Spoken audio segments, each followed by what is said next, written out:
And now it's my pleasure to introduce this afternoon's speakers. Steve Nadis is a prolific science journalist, currently serving as contributing editor for Astronomy magazine. His articles have appeared in numerous science and general interest magazines, including Nature, New Scientist, Scientific American, and the Atlantic Monthly, among others. And he has been a collaborator and author on over 20 books on a wide range of scientific topics. Over the years, he has been a research fellow at a number of institutions, including the Union of Concerned Scientists, MIT, the Woods Hole Oceanographic Institute, and WGBH NOVA. Shing-Tung Yau is the chair of the Harvard Department of Mathematics, where he has been a professor for over 20 years. His work in differential geometry has put him squarely in the intersection between mathematics and physics, where his proof of the Calabi conjecture and the related Calabi-Yau manifolds have been instrumental in the study of string theory. His prolific work has earned him numerous prestigious fellowships and awards, including the 1982 Fields Medal, the most prestigious and well-known award in mathematics, a 1997 National Medal of Science, and most recently a 2010 Wolf Prize in Mathematics. Their new book, The Shape of Inner Space, takes readers to the very border between science and mathematics, explaining the role of geometry in string theory, but more broadly showing how geometry is fundamental to the underlying nature of our universe. And now please join me in welcoming Steve Nadis.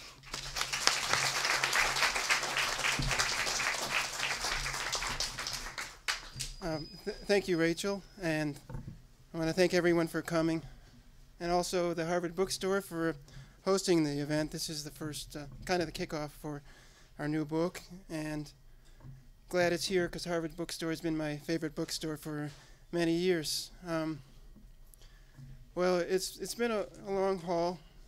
4 years ago, I was contacted by a physicist at Cornell named Henry Tai, who told me that his friend Shing-Tung Yau wanted to write a book. And I'd heard the name before, but we'd never met. And I was kind of busy at the time, but I thought, well, why not call him? Harvard's close enough. I live nearby in Cambridge. So I called him, and he said, why don't you send me something you've written? I sent some articles. He called up a half hour later, said, when can we talk? I said, well, how about now? I came over to his office, and I used the last name Yao. He's a forceful personality. Kind of rolled up his sleeves. He said, let's get started. and we started working on the book pretty much right then. And remember, in that time, there were a lot of long nights at the Harvard Math Department where nobody was around except for Yao's graduate students. We're often nodding off. It's after midnight. I'm nodding off where he is, and I'll say, maybe we should stop. And he'll say, no, keep going, keep going. And so we did. Took a little, even though, despite the fast start, it took a little longer than we expected. But I like to think that's not our fault. It's the universe's fault. It just seems to be very complicated, although perhaps we just need to understand things better. So I'll tell you a little bit about what the book's about, and I can describe that in different ways.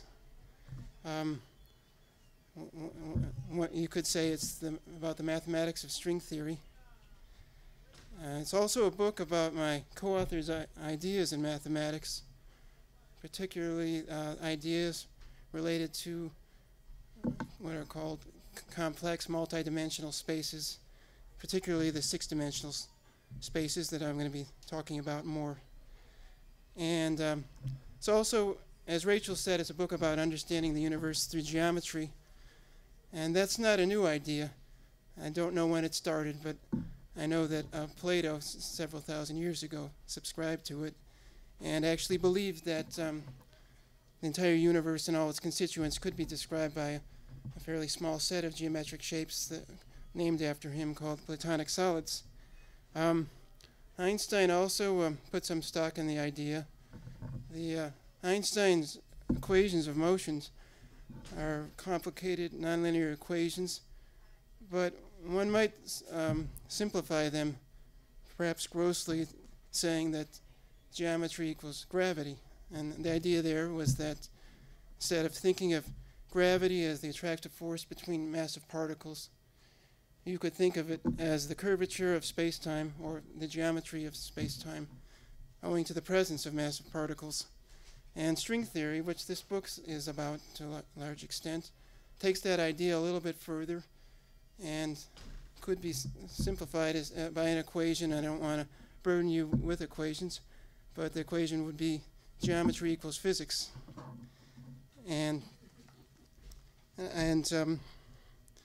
So that actually brings us to the shapes that are the subject of this book, what we call the shape of inner space, and they're named after my co-author, Calabi-Yau manifolds.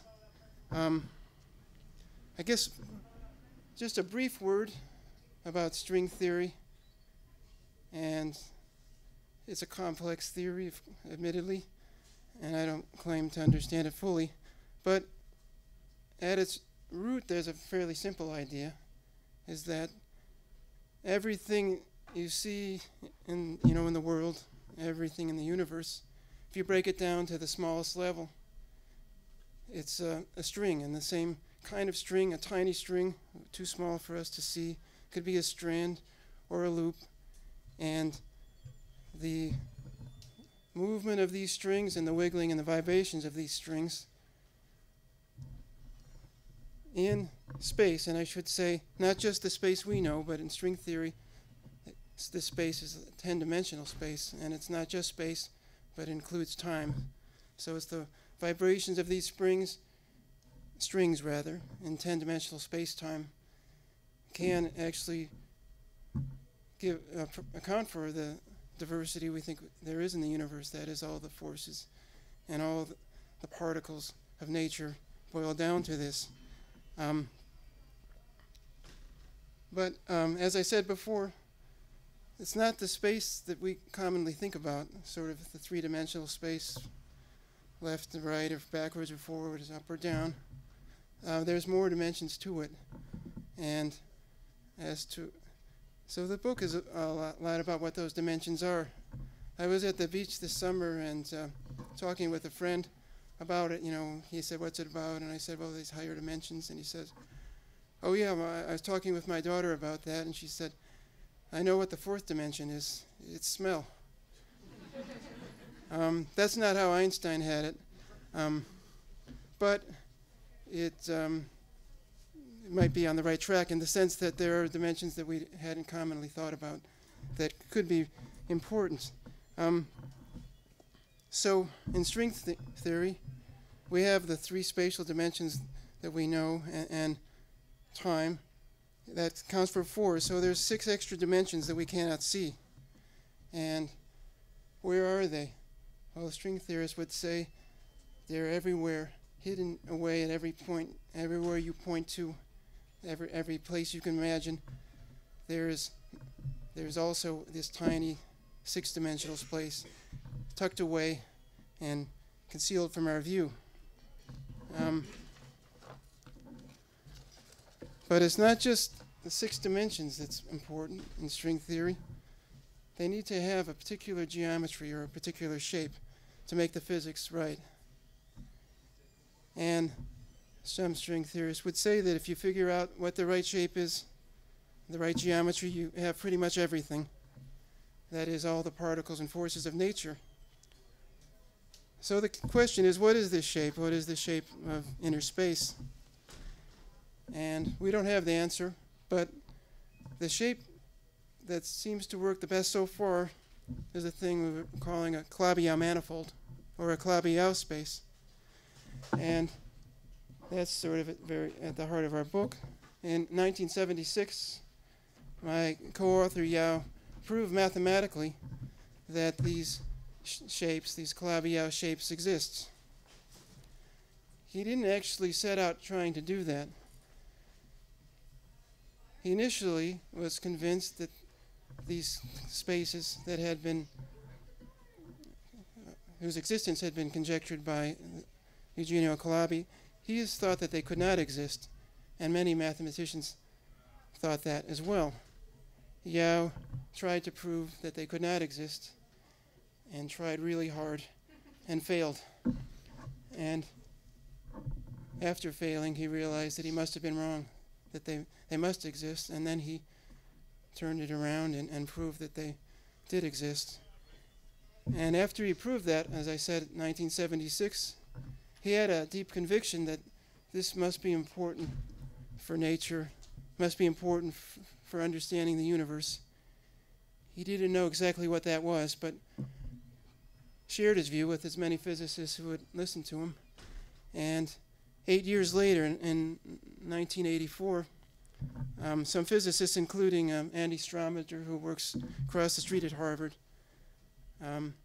Strominger came across Yau's proof in a mathematical journal, and a physicist, not a mathematician, wasn't sure he understood it well, and he contacted Yau, and pretty excited, and he said, "Is this what I think it is?" And after some discussion, Yau told him that yes, it was what he thought it was, and Strominger and some colleagues realized then that this six-dimensional shape, this Calabi-Yau manifold, might be the shape that they had been looking for in string theory that could explain the forces in particles. The case is not closed at this point, because if you limit to a Calabi-Yau manifold, which is not yet certain, that's not just one shape. It could have a very large number of possible shapes, and maybe even infinite. That question is not yet settled. So there's still a lot of work on that front to be done. Now I hope this subject matter doesn't sound too intimidating. Yes, we're trying to explain the inner workings of the universe, and that can get complicated. Perhaps you could take some comfort in the fact that one of the book's authors never took a college math class. I don't have to say which one that is. I would say this book is not string theory for dummies, and it's not the Complete Idiot's Guide to String Theory, and those are two real books.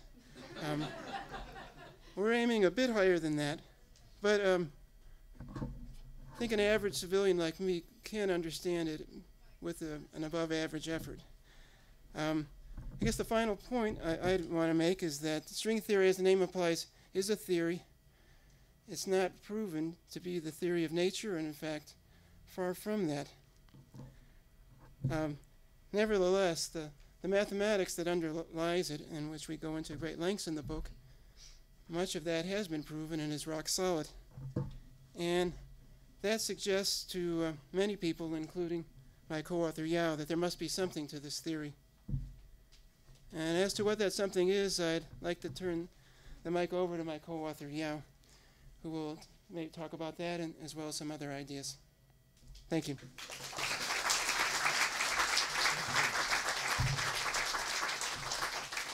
Well, thanks, Steve. Thank you all of you coming here to listen to me and Steve. So Steve just mentioned that we met about 4 years ago. About that, I decided to start the book with him immediately. The reason behind that was that I found out Steve, of course, is an excellent writer, no question about it. But more importantly, he doesn't know much math.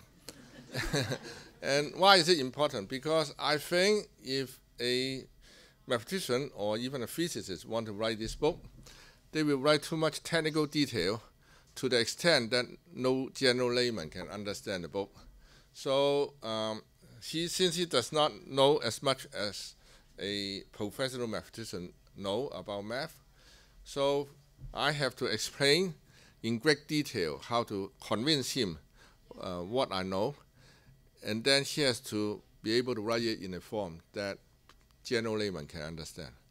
So I believe up to a large extent we succeed, and I hope you take a look at the book to convince yourself. Although I should say that this book is very different from many other books of similar type. I look at many books who write about math in general.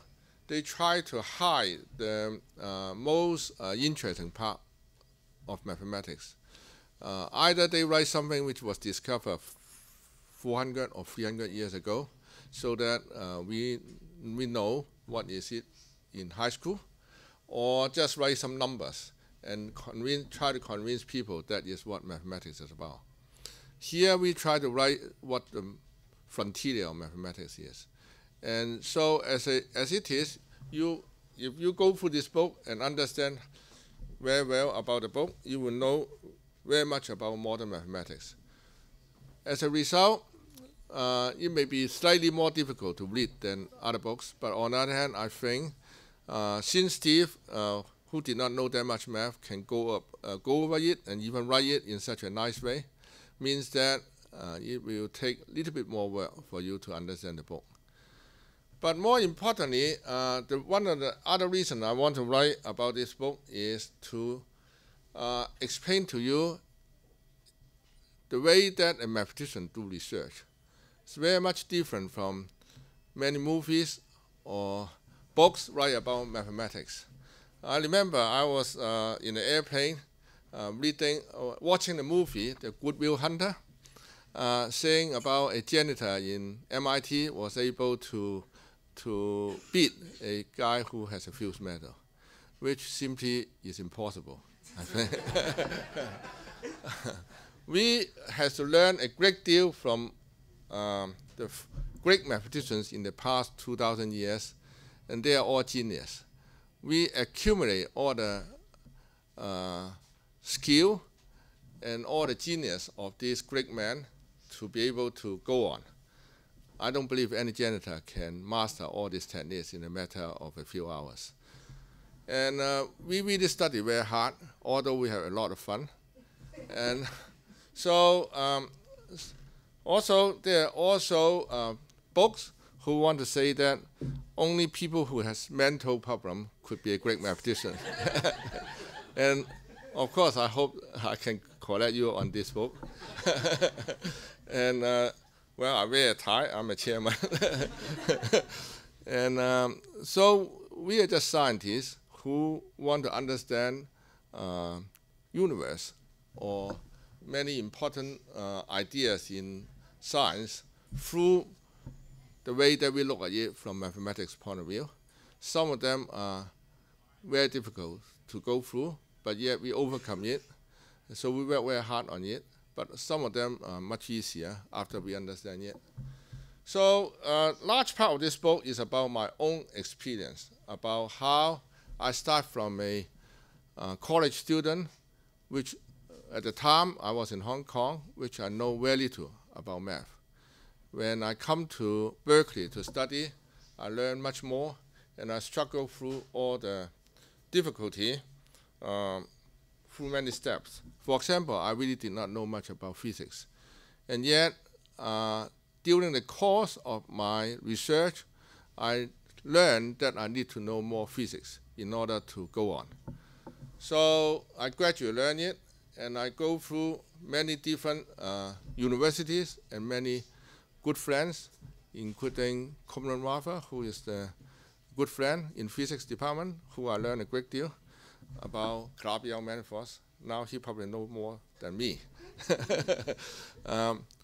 And I have many good friends that I cooperate with. And in this book, we explain how, as a mathematician, I was working with people in different disciplines. And we worked together in a very nice manner, and it was extremely productive, both for other subjects like physics, fundamental physics, general relativity, or to mathematics itself. As Steve mentioned, many of the important discoveries in string theory may not be proved in the lab in CERN immediately, at least not in the next few years. But the demonstration and the inspiration of what it can do to math is extraordinary, probably never happened in the history in mathematics in the last 2,000 years. That nature or a subject in physics has so much impact on mathematics per se. There are many very, very difficult questions in math. Some of them, 100 years old problem, was solved only because of the inspiration that comes from string theory. Now I should make it clear that these are mathematics that can be proved independent of whether string theory is right or wrong. And the result is so deep and difficult, it's impossible to believe that string theory is completely out of nowhere. You may not be able to explain exactly what the string theorists want to say, but you better explain something interesting, because the coincidence cannot be that delicate. There are more than one or two problems that are solved in that way. There are numerous problems that were solved based on the inspiration of our colleagues in string theory. And I've been very glad that I've been collaborating with them for the last 30 years since string theory appears. As I said, as a mathematician, I never thought about the so-called Calabi-Yau manifold has anything to do with physics at the beginning, but as Steve said, that I always felt that it's so beautiful and interesting, it must have some role in the understanding of the physics of nature. And indeed, it appears to my great surprise. After 8 years, I proved that such a thing exists. Now, I should say that proving existence of such a thing is actually a very difficult task, mathematical speaking. We never thought that it should exist. And in fact, it was a pervading belief by all geometers that such an object cannot exist. And I tried very hard to prove it until one day when I produced an example demonstrate that such an object did not exist. And then I was challenged by Professor Calabi, say that you should write down what you claim in order to convince me that the object does not exist. So I started to write down, and I could not reproduce the example that I thought exists. And this took me about solidly 2 weeks that I could not sleep day and night in order to produce such an example. After such a thorough search, I convinced myself that the mathematics cannot be that delicate, that whenever I thought I have succeeded to find such an example, the argument broke down. So I finally decided that the opposite has to be right, that such a space exists. And this actually depends on much more efforts than what I thought. It takes 3 more years, solid arguments, and many days of non-sleeping, actually, working with many friends, and understanding a subject that was not so familiar to differential geometers at that time. Namely, I have to understand a great deal about differential equations. And that was not so popular at that time. And I worked very hard, finally built the whole machinery. In 3 years, right after I got married, I proved the thing exists. I was so pleased to know such a large set of examples can prove to exist, and I was very pleased by it because immediately I was able to make use of this object to prove many important theorems in mathematics by itself, independent of physics. And this whole experience really made me feel very excited because I feel that constant contact with nature will help mathematics a great deal. Many of the ideas initiate from nature, and nature is beautiful, so we see beautiful mathematics out of it. And this is the whole principle I've been teaching myself in the last 40 years, and I'm still glad that it still holds well, that interacting with physicists or even with engineers, as far as there's truth to it and there's natural truth involved in it, the mathematics that come out will be beautiful. And I'm never hesitate to think that the mathematics developed out of this live research would be useful back to nature, to describe nature. And this works in general relativity, in string theory, and I hope my book with Steve can show the journey that I have gone through. Up and down, up and down.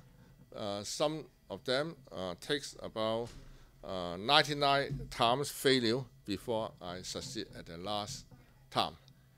And when I succeed, of course, it's very nice, but the process of doing the research has been very gratifying, although you fail in between. But each time I fail, I learn something interesting. So that's one of the motivations I wrote this book with Steve.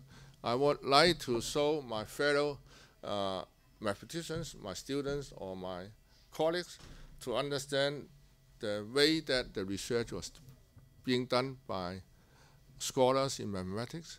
And I hope that through this book you can understand mathematicians better, that we are not we are just standard person, scholar, scientist, but we work on it in a little bit different angle from people who does experiment. For us, numbers, figures, and all those things are natural experimental data for us, and they are good. Thank you. Anyway, many people ask me a question, what is Calabi-Yau space, including my children. And it's not so easy to explain, but let me put it this way. So we have a space, just like the space we see. Now, the Einstein equation, Einstein tells us space-time is described by some curvature. And the curvature, some part of the curvature is described by the matter distribution in the universe. So, but not the whole curvature is described by matters, only part of it. Now, we could have, therefore, a space-time where matter does not exist, so it's vacuum. And yet, the curvature is still there, not completely trivial. So, a Calabi-Yau space is one of such space where it's vacuum, there's no matter, and yet the gravity is still very strong. And so this is a solution to the Einstein equation, and yet it has some internal symmetry in it. And this internal symmetry is called supersymmetry by string theories. So a vacuum space time with some supersymmetry, and yet gravity is not there. I mean, it's still there. It's called Calabi-Yau space, putting in that way. And this is one of the building blocks for string theory, where physicists want to develop a fundamental theory that combines quantum physics with general relativity, which is the dream of Einstein to do that. And they think in terms of all the particles are made up by small strings. And then you study a quantum theory based on that. And there, based on that, you can derive a space-time which satisfies equations that a Calabi-Yau space should satisfy. So based on that, you can describe the particle mass and the basic constants of the world if we know which Calabi-Yau space we are choosing. But as Steve said, there are many of such Calabi-Yau spaces. And it is still a big task for us to figure out which one is the one that that our world is based on. Well, string theory, as we are describing, is not describing Big Bang, but some people has been working on it. So where energy is equivalent to mass, as what Einstein says, E equal to mc squared. Yeah. So, the whole initial data problem is a very major problem is being studied, and I have no contribution to that. Well, no, I mean, we have to satisfy the Einstein equation, which describes gravity, and Einstein equation does not involve the Y tensor, and their attempts to give perturbation to Einstein equation, which will involve the curvature tensor, but that has not been done successfully completely. Well, there are many kinds of mathematics. One is number theory. Number theory is not guided by physics. Numbers are beautiful, and you can count on it. But on the other hand, the modern development of number theory, a great part of it depends on geometry intuition, and that geometric intuition has something to do with physics intuition. And It's true that mathematicians does develop abstract theory by itself. Some of them has nothing to do with nature, and those parts actually eventually disappear in, maybe in a bookstore, but not in reality. Those which will come back to nature becomes important. For example, when quantum mechanics was developed, there was a concept of Hilbert space, and that was developed by itself for quite a while before the quantum mechanical physicists use it. So when it comes back, it becomes extremely powerful, because now we get new intuition that come from physicists, and it becomes much richer. The math becomes much richer. And for physicists, they could not write down the answer without knowing math. So the founding fathers of quantum mechanics can write down some equations, but they need to solve the equation in order to be able to understand nature directly. So eventually, you have to know what a wave behaves, and all those things, and that depends on mathematicians. And so is in geometry. And Einstein write down the equation, but at the end, we still want to solve the equations, and you want to see what the equation tells you, and that has to be geometer's job. And we learn a great deal from them. As I said, in the last 40 years, most of my intuition come from physics in many ways, and yet I'm still doing math. And I learned a great deal from my friend Rafa. I never really understand him, but still, the let's say the 10% intuition that I come from him is good enough for me to do a lot. So you see, but on the other hand, he comes to ask me because he does need to know some math. So the interaction has been extremely fruitful. Yeah. Well, I explain it from my point of view.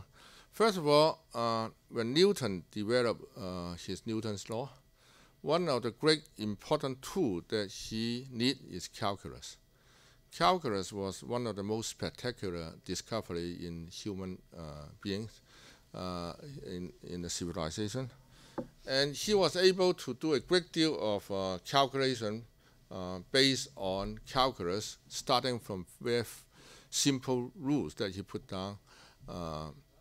Without that, without calculus, he would not be able to do the same kind of calculation later, that we can predict the planet movement and all that, which is very delicate and complicated. So mathematics has already played a very important role. In fact, I think there was a big fight between Newton and Hooke on the discovery of the Newton's law. The gravitational force is m1 times m2 divided by r squared. Newton kind of won the whole battle because he knows calculus. He was able to use the law to calculate the planet movement and all that. And I should say that, I remember Grasser asked me this. I said, from Kepler, who was the first guy, well, not the first guy, who has done a great deal of observation on the Kepler's law, which was important observation for the planet movement. Until Newton, which actually write down a law, it takes about 80 years to 100 years. So that was a long time before a new fundamental law was completely understood. I think string theory just started about 30 years. And string theory, if it's right, supposed really describe the nature of the universe, which is extremely complex and complicated thing. And I think many people are getting very impatient just to try to understand the great fundamental law of nature, which includes everything, in a matter of 30 years. Just the mathematics involved is so complex and difficult to understand, let alone some very important basic physics intuition. But I think string theory as a theory has no contradiction and completely consistent, is marvelous already. After all, in the nature, there are billions and billions of events that occur. To have a theory that does not contradict each other is an absolutely spectacular theory already. Well, I think every experimental is trying to get a Nobel Prize. Everybody try to make sure that you will there, And so the CERN experiment may give some insight, and that would be great. I'll comment on that just before we take the next question. The experiments at CERN at the Large Hadron Collider are not going to prove string theory's right. They don't have a chance of doing that, but there's some likelihood of proving things that are consistent with string theory, like the discovery of supersymmetry particles, and perhaps evidence of higher dimension Sing particles that may disappear into we don't know where. And so there, and so there's that possibility, and that would not say prove that string theory is right, but we'd see some validation, or at least confirmation of ideas that are consistent with string theory, rather than proving string theory outright. That's going to be a long process, and it's going to take some patience. Some people are impatient and aren't willing to wait. Yeah, I think he knows the way to derive it by calculus. At the same time, he tried to explain it by elementary geometry. He kept calculus a secret. He tried to explain it in the most elementary manner. I've seen some proof given, or some calculation by Newton. It was spectacular. Yeah, and I was amazed how he come up with those. And so I'm not surprised he did not use polar coordinate. He can still do it.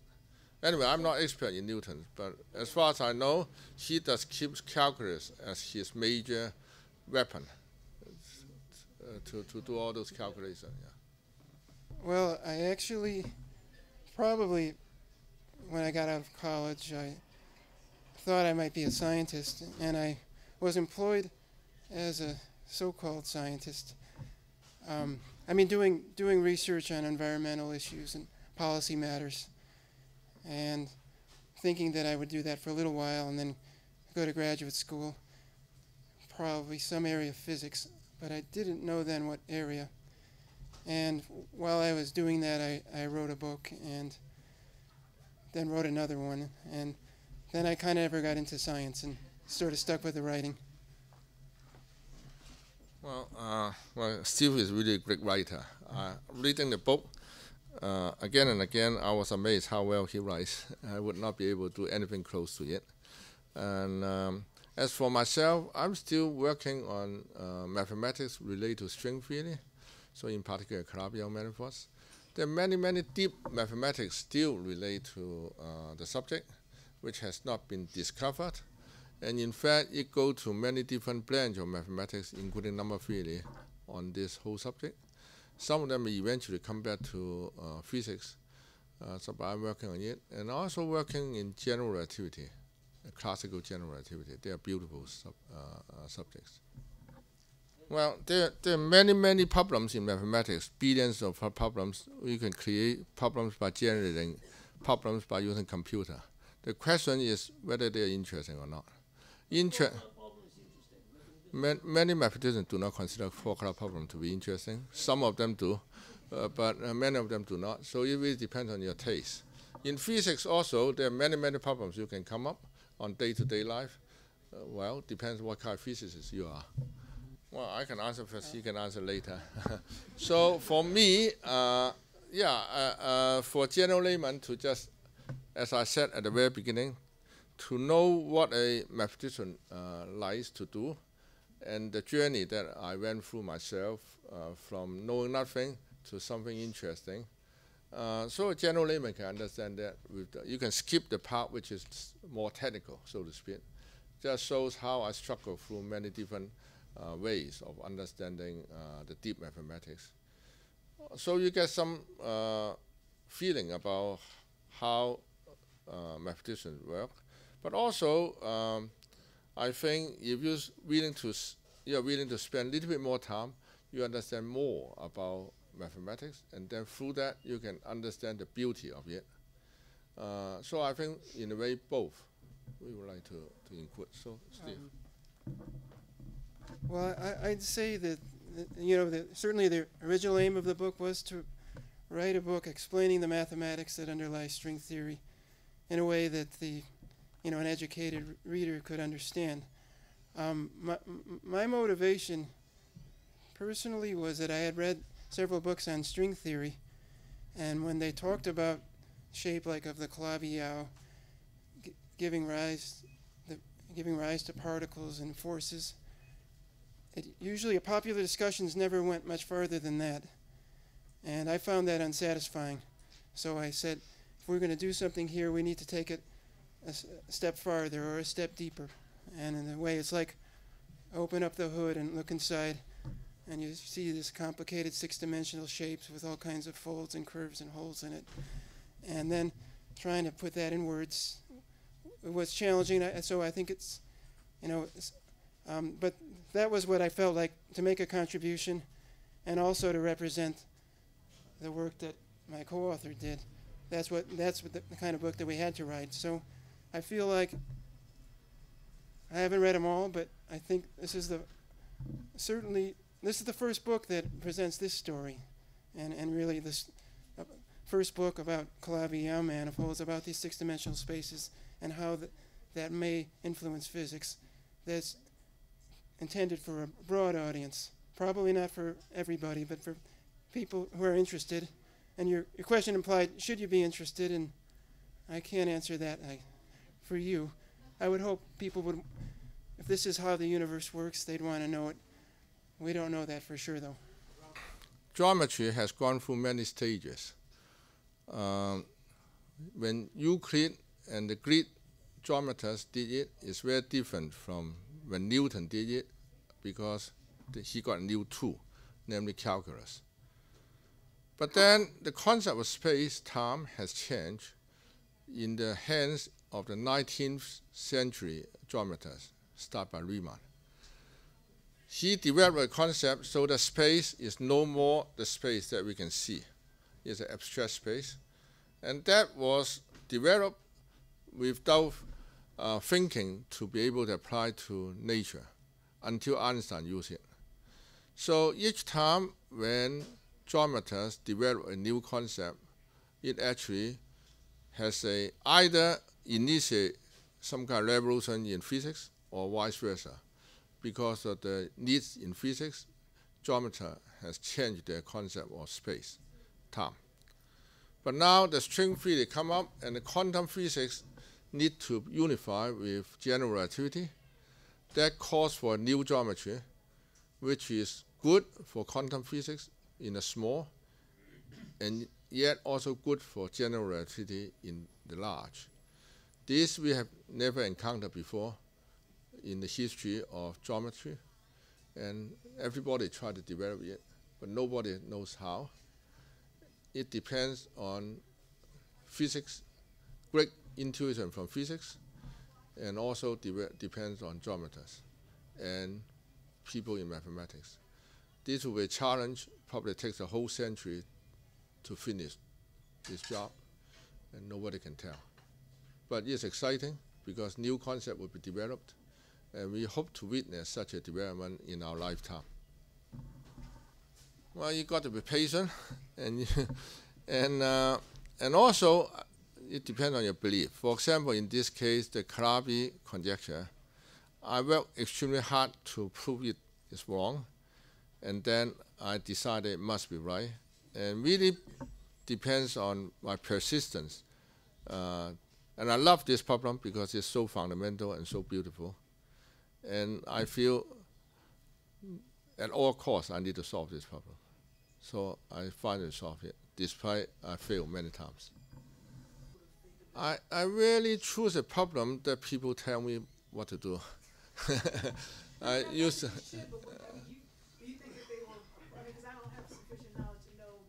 most of them are fundamental problems, it's true.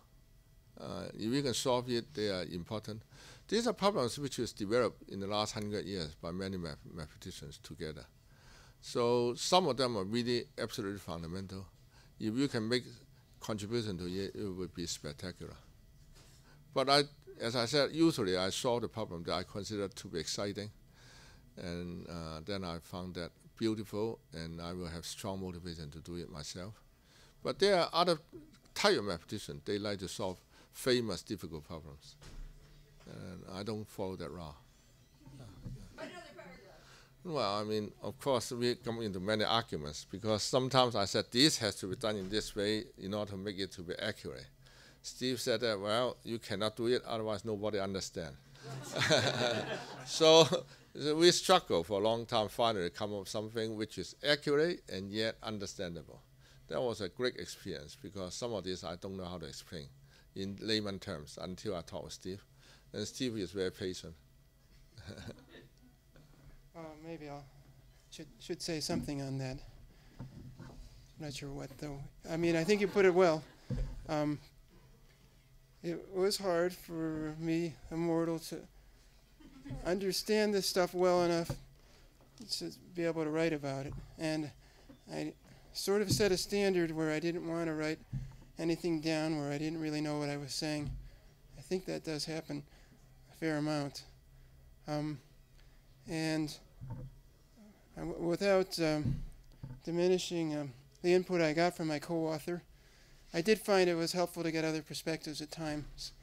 And in the course of writing the book, I spoke with more than 125 people in different fields, and some outside his expertise in physics. So it was an intense collaboration, as you suggested, but I did talk to a lot of people, partly because I needed so much help that I needed a lot of people to give me a little bit of time.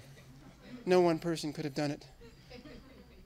Conlon would be a better person to answer you, but as far as I can understand, string theory does not have a fundamental principle compared with quantum physics or general relativity yet. So it's a bunch of try and error still, but things are beautiful and much more complicated on the other hand. Well, Newton did publish, publish it eventually, but he didn't bother to publish many things until much later.